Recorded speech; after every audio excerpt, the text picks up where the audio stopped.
And yet hanging around with characters like Tony Danzig. That is, huh?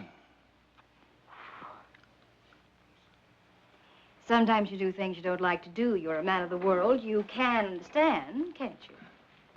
Can I? Try me. I love Johnny. I really do.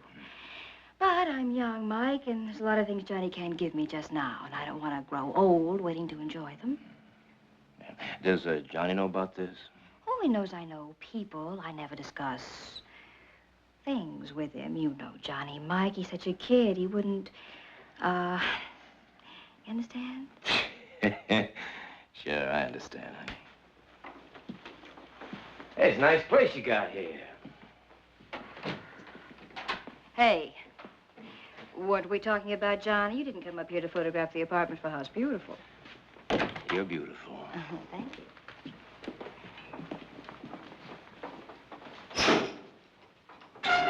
Hey, you. Looking for something? Yeah. Some indication you live here. What? You don't live in this joint. Where do you live? Johnny said you were crazy, but he didn't say how crazy. Look at that dress you're wearing. It costs more than the rent in this joint for a whole year. There's nothing personal here. There's nothing in the closet. There's nothing in the icebox. It's the craziest thing I ever heard in all my life. You just keep this pad to make Johnny think you live here, alone. He's not smart enough to figure out that you just use this when he's in town. Get out. Not yet, chickie. I haven't been here long enough. We got a lot to talk about, you and I. If you don't think I'll call the police. The number is Spring, 73100. Captain Pat Chambers will be mighty interested to know why you gave him a phony pad as an address.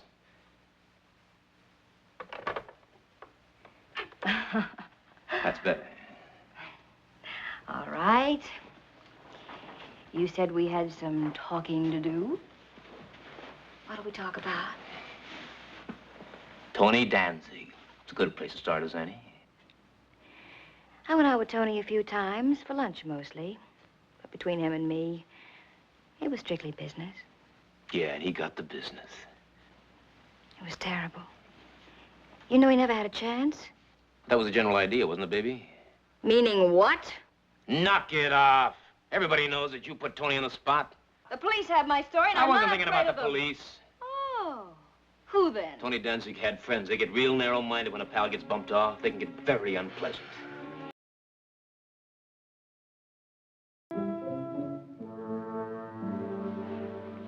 You should have seen Lewis's face, Lucille. He was livid. Yes, I can imagine. The courtroom girl said your friend wasn't very gentle with him. But he's not my friend. I never saw him before. If they should think that I had him there... I know. They're liable to get a little unpleasant. But it just isn't fair. I did everything they asked me to do. I had the bracelet All right, there. now, getting excited won't help anything, Margaret.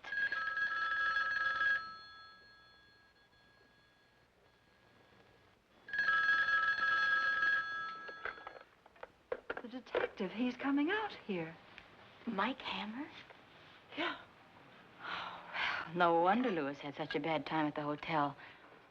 Mr. Hammer has quite a reputation.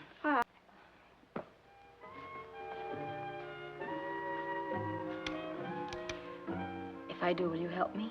Well, that all depends. Not here. I can't talk here. Why not? May I drive back to town with you? But that's all straightened out now. It's all right for him to come home. Oh? Mm-hmm. Yeah, oh, excuse me. He told you it was all right for him to come back. Yeah, he said that's why he didn't have to hide anymore, but that's why he needed the money. The money? Mm-hmm. Yeah, he didn't tell me what it was. Said explain everything when he saw me. You know, he sounded real excited on the...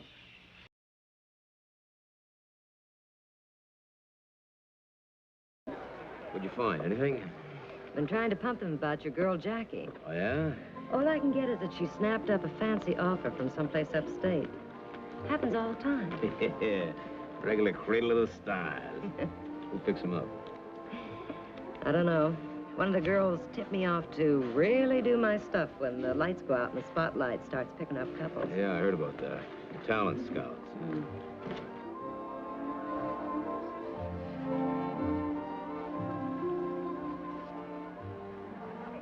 What's at the head of those stairs? Boss's office? Oh. Why? Just a hunch. But if they play one of those moonlight sonatas in the next 10 minutes, I think we'll have our answer. Oh, you better hope you're wrong. Yeah, why? Because if they do, I'm going to have to drag you out there. Oh, no. Oh, yeah.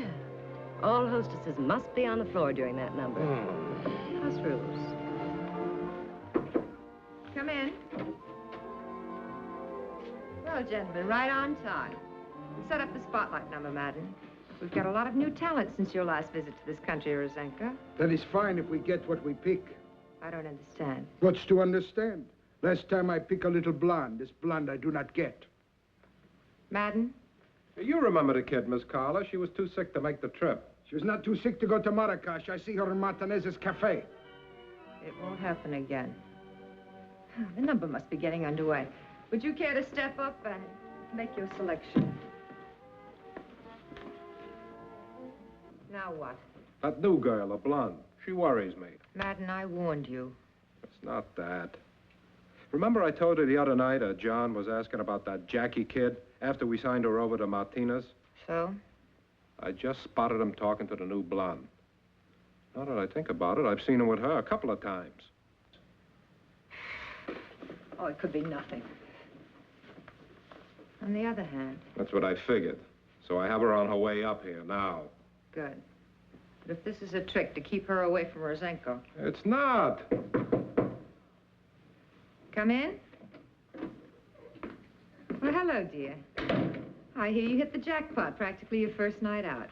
You excited? Oh, yes, but nobody told me where I'm really going. Oh, a resort on the coast. It's a big chance. Have you discussed it with anyone? No, I don't know anyone in town, and I'm keeping it as a surprise. You little liar. I don't understand. You're a plant, aren't you?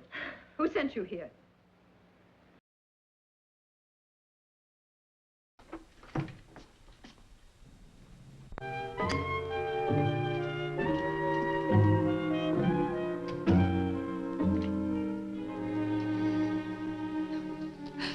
Hello, Mr. Hammer. I hope you don't mind, but I just hate waiting in drafty hallways.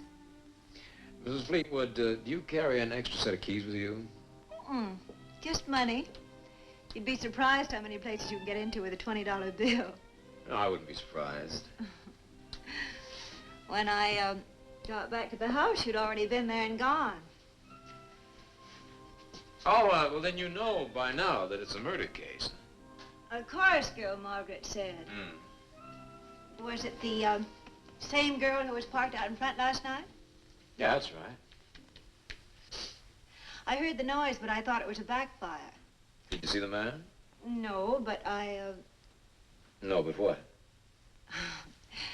You don't really like me, do you, Mike? Well, now, whatever gave you that idea? Well, Mike, now, first I want you to understand something. Harry and I are all washed up. We lead absolutely separate lives. I've hated him for a long time, and he despises me. We both stuck it out because of the money. We love it. Margaret's money. Oh. And then when Margaret got married to Abner Reed, well, Harry saw our divine little meal ticket just slipping away. Oh. Well, I knew that he would lie and cheat and steal to hold on. Well, don't stop now. Well, Mike, you know, it's absolutely incredible, I know, but last night when you went to make the payoff, well, Harry wasn't even at home. What? No. Well, you mean to tell me... He said he was out entertaining a client, but he got back to the house just 5 minutes before you did. Oh. Well, that's very interesting. Yeah, but how could he have met Sandra Mantell, huh? Oh. Well, he knows every core sign on 52nd Street. Yeah, but that doesn't prove a thing. Proof? Well, darling, that's your department. After all, I'm just painting the picture. Why, Harry would kidnap me for $100. Don't worry, honey, you're safe. Well, Mike, now you don't think it's wrong for me to be telling you about Harry, do you? Oh, no. I'm just wondering what you expect to get out of all this. Well, Mike, maybe I overestimated you. No, Jackie. No, baby. On the contrary. You didn't even come close. What? We'll be expecting you. Goodbye, Mrs. Mayfair. Fred, why did you ask for $2,000? Why not? She can afford it. But we We can't afford to risk driving anyone to the police.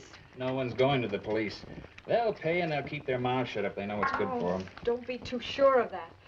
Some of these women are so mixed up, there's no telling what they might do. Oh, Mona, will you stop worrying? We've been doing all right so far. Because we've been careful not to drive anyone too far. But if you keep on raising the price and making it impossible for them to pay... They'll pay and they'll keep on paying. Will you listen to me, Fred? There's such a thing as getting too greedy. Oh, now I'm getting too greedy.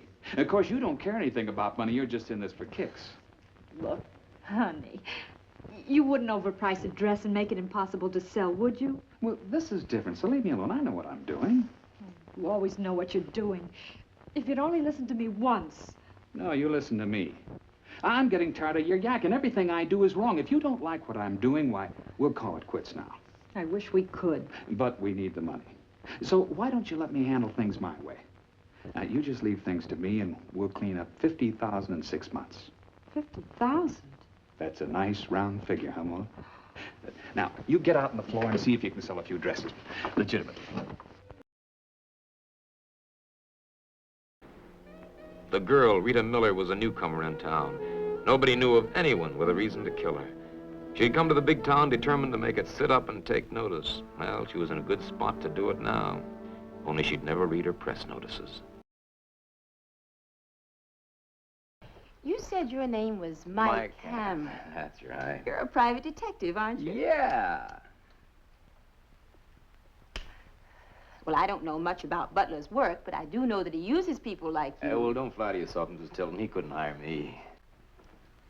You seem pretty sure of that, mister. Hello, darling. Hello, darling. Who are you? My name's Mike Hammer. He's a private detective. Oh, yes, it's a familiar name. Well, I've got to go out in a few minutes. Your shirt's on the bed, darling. Thank you, darling. What's on your mind?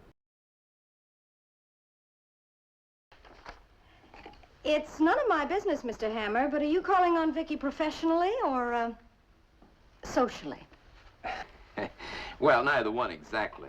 And I'm not sure I like the way you said socially. I mean, after all, Vicky is a married woman. So she is. I keep forgetting. Apparently runs in the family. What do you mean?